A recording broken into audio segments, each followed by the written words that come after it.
Welcome to I, the podcast that delves into the conflicting dualities within us, and where we celebrate the art of being more than one thing. I'm your host, Terry Katz, and as someone who walks between the two worlds of filmmaking and music, I know firsthand the beauty and tension that exists living between two creative realms. In this podcast, we'll explore the dualities of guests who, like all of us, embody more than one side, navigating lives that don't always fit neatly into a single label. So let's dive in to explore the dualities within ourselves that shape our identities and make us who we are. Today's guest has a passion for law and letting loose. At this point, if a client walks out on me because I'm a little weird, either in my office or my dress, there's another client around the corner. Today we have a special guest. I want to introduce my friend Jeff Farkas, who has given creative accounting a whole new twist. First of all, I want to thank you so much for taking the time to come on the show today. Okay, this is fun for me. It's new for me. Tell us a little about your professional life. I'm a CPA and an attorney. I do mostly income tax work, but I do real estate closings and wills and trusts and commercial leases, transactional stuff. But my source of my clients is my tax practice. So over the years, I've done a lot of tax returns. I find the work interesting because when you do someone's taxes, they tell you everything. I know who they're married, I know what they make, I know who they divorced, I know their kids, I know their age, I know their income, I know their job. In the course of all that, I probably get to know personal things as well. So the work is interesting. It has some stress because tax season is short and there's a ton of communication. But, when you're dealing with people and they're telling you about their lives, you get a good perspective on life. So why did you choose to go into law and accounting? I was good with figures as a young boy. Something drove me to take the H&R Block tax course when I was 16. And then over time, I drew my own clients. You must have helped quite a few people. How do you help people? My relationship is pretty deep. If I do your tax, eventually I'll probably write your will. I may close on your house. I may form your corporation. So that relationship, because I see these people every year, gets pretty deep in some cases. So unless they marry and the other spouse has their own favorite person, I usually hang out for quite a few years. My run with a client probably is 10 to 15 years on average. Now, I know you for many years as my accountant, a numbers guy, buttoned up. But recently I discovered another side of you, a side that the internet and kids absolutely adore. Can you tell us who Mr. Twirly is?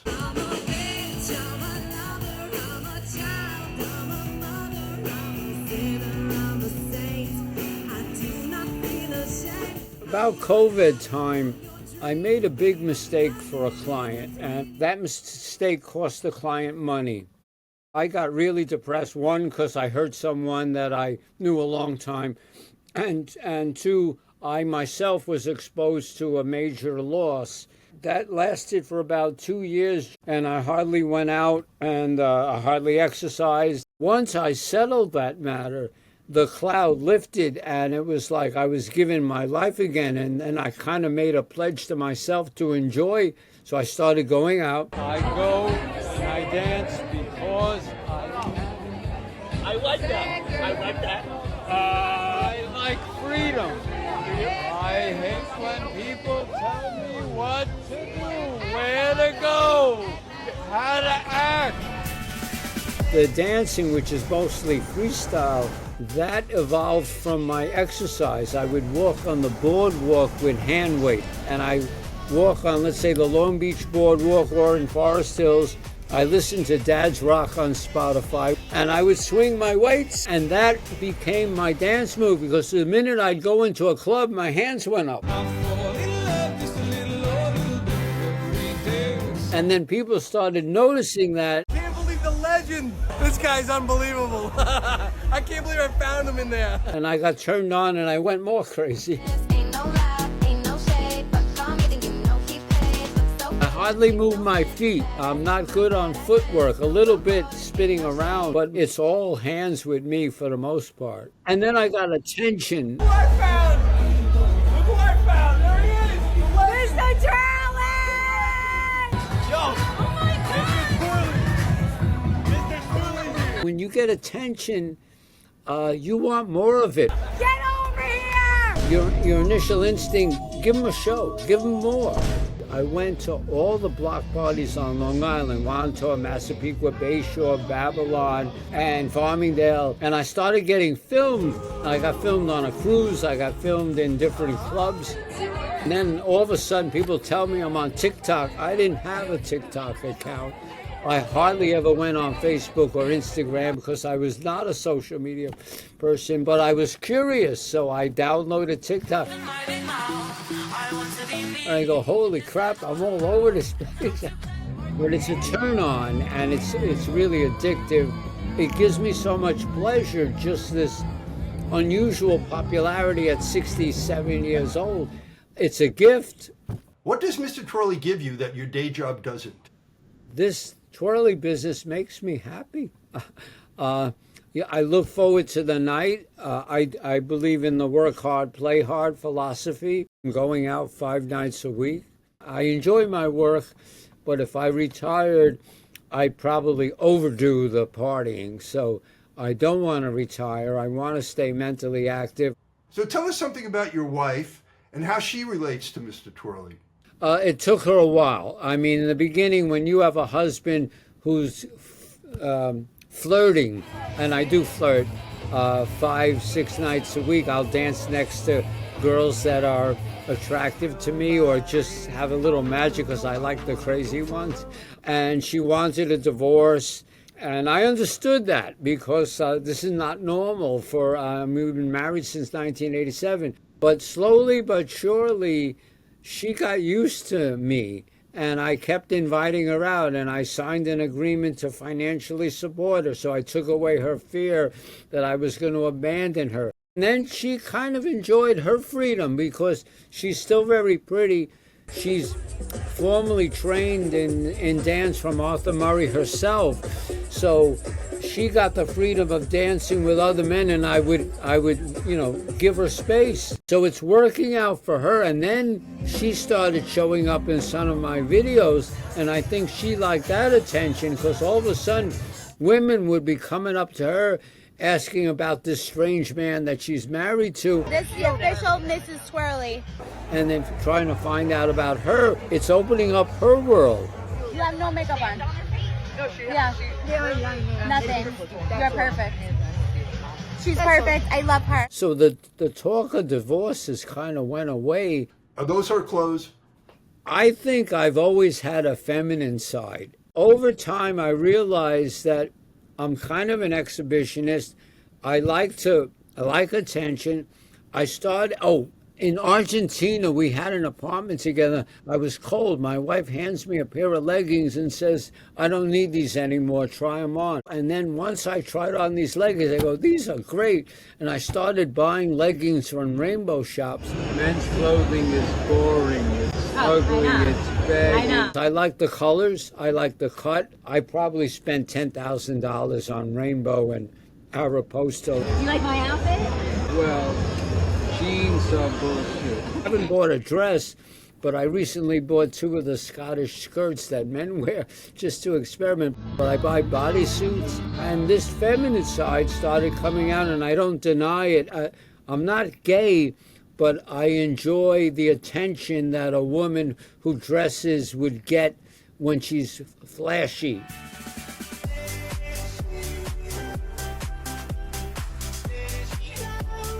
And if women think you're gay, they're more likely to dance with you. It opened up more opportunities because I look more harmless. I went to a wedding place in Freeport, and a woman comes up to me and she goes, you danced with my daughter in a club in Wantor at the street fair. I didn't know whether she was married. She says, I want to dance with you, and send my daughter a video back to her. Hey, Jeff. Hello. How are you? I can't go to the 7-Eleven without getting my picture taken in Long Beach. Twirly. I was in a place in Long Beach called the Ugly Duckling. There was a DJ there, I think his name was Mike, and he named me Twirly. And he said, if you turn this guy upside down, he'll mow your lawn. That's because of the hand. And that's how I got the name Twirly, and that name caught on. And in the beginning, I didn't like it, but it fits. That's when the addiction started. I see a lot of kids dancing along with you. How does that make you feel? Well, initially, I was a little startled by it. I would be approached by 10, 11, 12-year-olds, and they started copying me. And then they started asking questions about what my favorite dance move is and what do I really do. I got used to that interaction with these young kids who found me relatable because young people don't have a hard time letting loose. I represented that let loose that they don't see from their parents. I'm surprised at the reach from very young to very old. People say, can I have a picture for my brother in Tennessee? He likes you. And this is all surprising to me. He's the king. I can't compare myself. He's the king. Why do you think you're getting this kind of attention? People look at me and they say, you're authentic, and they appreciate the I don't give a damn attitude, that I'm out there to have fun. I don't want to watch life. I want to be life. There you go.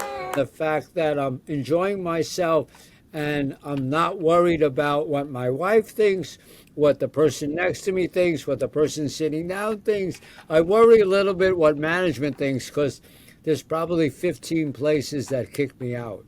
Anybody find you threatening? Well, my problems, when I first started dancing a little wild in clubs, I'd have a lot of problem with young drunk males because I was getting some attention. They wanted to torment me. Don't forget, I'm usually in a club where people are younger than me, and I kind of stood out. I learned to sort of cope with that by playing along with it, out dancing them, trying not to get upset, you know. So now I get protected by most people, but in the beginning it was rough. There's always one or two people that go, you're a weirdo, when they walk away. Do you see these as two separate lives or two sides of the same self? They are definitely different sides of me, but I'm pretty open. I mean, my clothes are on display when a client sees me, and I used to think about dressing more conservative when a client would come in. And now I said, you know what? Most people don't have a negative reaction. Most people appreciate you being yourself. So it's kind of merged into my professional life because I bring it in the conversation. A lot of people feel stuck in one identity. What do you say to people who are afraid to express their other side? You just have to forget about what other people think, and you got to do what feels right for you. Does Mr. Twirly change the way you show up for your day job? Oh, I mean, I'm wearing leggings now and a rainbow shirt. The only place I'll dress up for is when I'm in front of the judge. I'll tend to wear a collared shirt and something that looks like neat jeans because I want to respect the courtroom. At this point, if a client walks out on me because I'm a little weird, either in my office or my dress, you know, there's another client around the corner. I don't want to start off not being me. And I think most people find it relatable. As long as I deliver the service that they want, I think that's what it means. Can you show us some of your wardrobe, what you might wear to your next appearance? Well, for Halloween, I'll probably wear something like this with maybe some horns, you know. I don't want to cover my face because it's hard to breathe, but I really like bodysuits, so I got a lot of clothing. Holy moly. You know, it's a little much. My problem is when I first started buying women's clothing, I was buying all these women's blouses, but I didn't know how to buy women's clothing, and I kept ordering shirts, and they would come in showing the belly, and I didn't plan on that. But I learned how to work around that. But other than that, I lost a lot of weight because all of the dancing and the exercise. So I fit into a ladies' medium or a size 6, and I could borrow clothes from my wife. As an old-time friend and client, I feel like I've met a whole new side of you. Do I call you Jeff Farkas or Mr. Twirly the next time we sit down over tax forms? Yeah, at this point, I respond to anything.